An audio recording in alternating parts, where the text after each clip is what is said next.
Kamala Harris on the campaign trail, I don't know what the hell she was. I think North Carolina for some reason. I think that pops out at me. She's in North Carolina today, and she just starts making stuff. He intends to cut Social Security and Medicare. No, he doesn't. He's never said he's going to cut Social Security and Medicare. That literally was never anything that came out of Donald Trump's mouth. And he wants to impose what is, in effect, a national sales tax. I call it a Trump sales tax. Never happened. That never happened. Donald Trump has never called for a national sales tax. That is not true. But she says it, and she lies with such ease, and she reads the teleprompter with such ease, the people in the audience are so stupid. Boo. He hasn't said that he's going to do those things. She makes it up as she goes. And the other night, there was no chance for a fact check because the sorority sister's not going to do it. David Muir just sat there like a doofus. And nobody's going to fact check her at a rally except people like me. By the way, again, we had a virality yesterday on that debunking of the fact checkers from the debate. It went so well, I put it on YouTube. I actually condensed it down to about 20 minutes. So I took the first hour of the show. We made it about 20 minutes. Go to YouTube, Joe Talk Show. Go to TikTok, Joe Pags, Joepags. You can go and find it on Rumble. It's Joe Pags on Rumble as well. And you can take that and share it. We don't normally get a whole bunch of virality over on YouTube. It's doing very well because people wanted those answers, and we brought the receipts yesterday. And let me say it again. Donald Trump has never said that he'll do any of these two things or three things that Kamala Harris says. He intends to cut Social Security and Medicare. Not true. And he wants to impose what is, in effect, a national sales tax. Untrue. I call it a Trump sales tax. No such thing. Again, this is the guy that lowered taxes in 2017 for every American that pays income tax. Tell me why he would suddenly become the guy who wants to raise your sales tax. I mean, she knows she's lying. One of two things is happening. She either is so stupid she doesn't know she's lying, and I don't believe that. I don't think she's stupid. Or she knows she's lying, and she assumes the audience is stupid. Well, guess who's not? My audience. Guess who isn't? I'm not. And we will call her out every time. Then there's this. He who has vowed that if reelected, he'll be a dictator on day one. No, what he said was, joking with Sean Hannity, I'm not going to be a dictator. No. Not all. Well, maybe for one day. He was joking. He didn't say on day one. He said maybe for one day. That he will weaponize the Department of Justice against his political enemies. Which is exactly what Kamala Harris and Joe Biden have done for 3.5 years. Literally 91 charges against him, against their political enemy. Literally tried to get him thrown in prison. Literally had his house raided in Palm Beach. That's rich that she's saying Trump will weaponize the DOJ. He didn't say that. What he said was he will prosecute those who have been doing this in the DOJ to the fullest extent of the law. Not go around the law like they've been doing, but actually follow the law. Debunking what Kamala Harris had to say today in North Carolina. She's in North Carolina just lying on Donald Trump. And it's interesting because Sam just found this. Trump today announced even lower taxes for people. She wants you to believe that Donald Trump, the guy who got in trouble with the left and with the establishment right by lowering taxes for everybody. The Trump tax cuts happened in 2017. That's what Sam and I went to the White House to go talk to him about. And of course, when I didn't talk, Sam, remember, I didn't talk to him for a while about it. Right. And he said, are we going to talk about the tax cuts or not? He's so passionate. He is. I mean, he wanted to make sure people understood. Yeah, let me talk about other stuff too. I don't get a chance to sit across from the president an awful lot. But it was the Trump tax cuts, and everybody benefited from it. Now, if you're in California, Illinois, and New York, you don't think you did. Because California, Illinois, and New York somehow had their property taxes or state taxes, I think it was state income taxes, subsidized and paid some by the federal government. Trump said no. Elect people in your states that aren't going to rake you over the coals and fleece you for taxes. And what he did there was actually very intelligent. So this is what Kamala Harris had to say today about Trump and what he wants to do. He intends to cut Social Security and Medicare. Again, untrue. He doesn't intend to do any of that. He's never said that. And he wants to impose what is, in effect, a national sales tax. I call it a Trump sales tax. Now, again, she and Biden both have said they're going to let the Trump tax cuts expire at the end of 2025. It'll be, I think, November or December, probably December of 2025. They will let them expire. Then they want us to believe that they'll do new tax cuts just for the middle class, which, of course, is not true.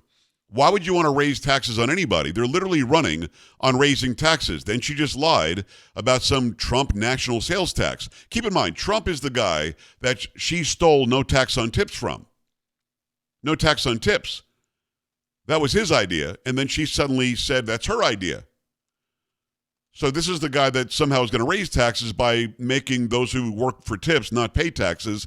Oh, then he came out with this today. Today, I'm also announcing that as part of our additional tax cuts, we will end all taxes on overtime. You know what that means? Oh, my God. The guy wants to raise tax. Oh, what's that? Oh, he wants to lower taxes on overtime. Oh, my bad. Think of that. Think of that. What is she going to say now? You hear Trump wants to raise taxes on overtime. What is she going to say? What's the next step? Think of that. That gives people more of an incentive to work. It gives the companies it's a lot easier to get the people. And, you know, I went to some economists, great ones, and I said, what do you think? They said, it would be unbelievable. You'll get a whole new workforce by doing that. No taxes on overtime. So no tax on tips, no tax on overtime. She wants you to believe he wants a new sales tax, a national sales tax, which he's never said. Now, what are the odds of her tomorrow on the campaign trail saying, you know, I just had a great idea overnight. No tax on overtime. The people who work overtime are among the hardest working citizens in our country. True. And for too long, no one in Washington has been looking out for them. Those are the people that really work. They're police officers, nurses, factory workers, construction workers, truck drivers, and machine operators. It's time for the working man and woman to finally catch a break, and that's what we're doing because this is a good one. And I think it's going to be great for the country. So that's why we will be saying that if you're an overtime worker, when you're past 40 hours a week, think of that. Your overtime hours will be tax-free. Okay? Good? You're going to have it, too. Boom. Now, again, convince me that Trump is a higher tax guy. Convince me that Trump wants more taxes as he keeps on putting his political capital on the line by saying, I want lower taxes for people who work. We talk about this all the time. During the pandemic and even other times where you've got the far left-wing Marxists who want to control everything in charge, they want to disincentivize work. They want to disincentivize work because if you're sitting at home collecting money from them, they control you. If you incentivize work by saying no tax on tips, when you incentivize work saying I'm going to charge you lower income tax, when you incentivize work and say no tax on overtime, you are now giving people the opportunity to make more money, keep more of their money, and have more freedom and liberty. Lower regulations and lower taxes means more freedom, more liberty. This is not complicated. This is easy. If I go to work and you say you're going to give me $100 a week, but I only get to take home $65, and some entity gets $35 because they can, why would I want to keep on working my ass off when I can sit at home and probably catch unemployment at the same rate, maybe welfare at the same rate? It's a matter of, and it's the old saying. What did I say? What did I say? Reject the fish? Sam, was that my saying a few years ago? Reject the fish?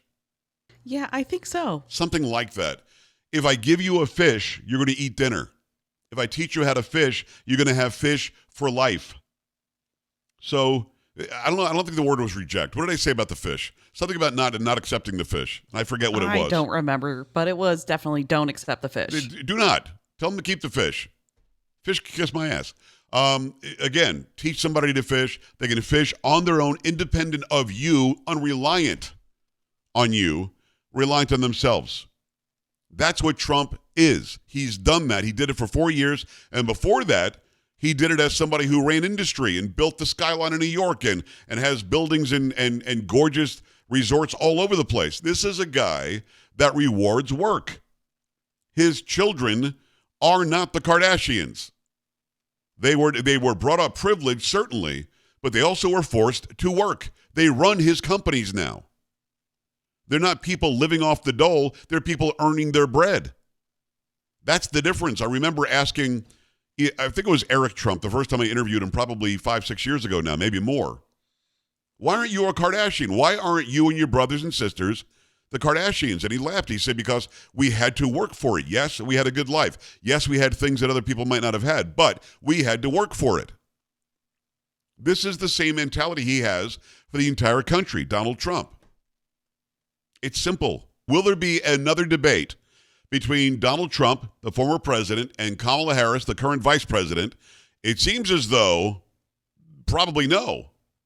Let's take a look at what Trump had to say on Truth today. When a prize fighter loses a fight, the first words out of his mouth are, "I want a rematch." Polls clearly show that I won the debate against Comrade Kamala Harris, the Democrats' radical left candidate, on Tuesday night, and she immediately called for a second debate. She and Crooked Joe have destroyed our country, with millions of criminals and mentally deranged people pouring into the USA, totally unchecked and unvetted. He continued to say, with the inflation bankrupting our middle class. Everyone knows this and all of the other platforms or problems caused by Kamala and Joe. It was discussed in great detail during the first debate with Joe, the second debate with Comrade Harris. She was a no-show at the Fox debate, refused to do the NBC and CBS. Kamala should focus on what she should have done during the last almost 4-year period. There will be no third debate. Okay. President Trump said it. Can he change his mind? Sure. Do I agree with him? Only if he can't get a moderator that is either unbiased or moderators on both sides. You want to do another one? You got to make sure there's somebody from a known left-leaning network like ABC or CBS or MSNBC. And then you need somebody from a known right-leaning or at least center-leaning outlet like the ones I named earlier. So if that doesn't happen, I don't disagree with his decision. Why go into the lines then again? Literally, a sorority sister of Kamala Harris was a so-called moderator of a debate. And as we outlined yesterday, I think for probably a good 2 hours, and a lot of you took it in, a lot of you saw it, a lot of you liked it, you had a fact-checking system that was fact-check him, don't call her out on anything. She got away with verbal the other night, and I still, as I said, believe Trump won the debate walking away, but she did a lot better than she should have because she had 2 other participants on her side. What Trump says in his Truth Social statement is true. They offered 3 debates. One on Fox, she ignored it, didn't go. One on CBS or NBC, I forget what it was. She has not confirmed that she would do that one. Trump shows up on the ABC one where he was ambushed and still won. And now there'll be a debate with J.D. Vance and Tim Walz, I believe October 1st. So you had the debate with Joe Biden, whose career was ended that night. Then you had the debate with his partner, Kamala Harris, who, again, had the advantage of having a 3 versus 1. He still wins. She didn't show up at the Fox one. I don't disagree with his comment today. And to be honest with you, I think that your idea is a great one. They should both do town hall meetings. I don't think she will. Joe, less than a minute, but it's all yours. Let's go. Joe from in Montana? Yes. Let's go. Oh, hey. A lot of Joes going on. Yes, sir. Yeah. My only thing was, I feel like I agree with you. She was canned, prepared, but I'm wondering what are the odds that she was fed all these questions from the moderators? They have no reason not to feed her the questions. Well, she prepared very well for it's a good question that she was given. It's a fair question. Here's the problem, Joe. We're never going to get an answer. We will never, ever, ever, never, never, never, never, ever, ever, ever, never, never, ever find out the answer to that because the person who runs ABC News is a very close and personal friend with Kamala Harris. One of the debate moderators is a sorority sister. She's not going to put it out there. David Muir seems to be just an empty suit. He's not going to put it out there. You will never, ever, ever, never find out if she was fed the questions before. I have to assume what they said is true, that she wasn't. I have to assume that they're saying that she didn't have an earpiece in, whatever. I know what I saw. I know when I walked away, this is what I thought, and I gave you my thoughts yesterday.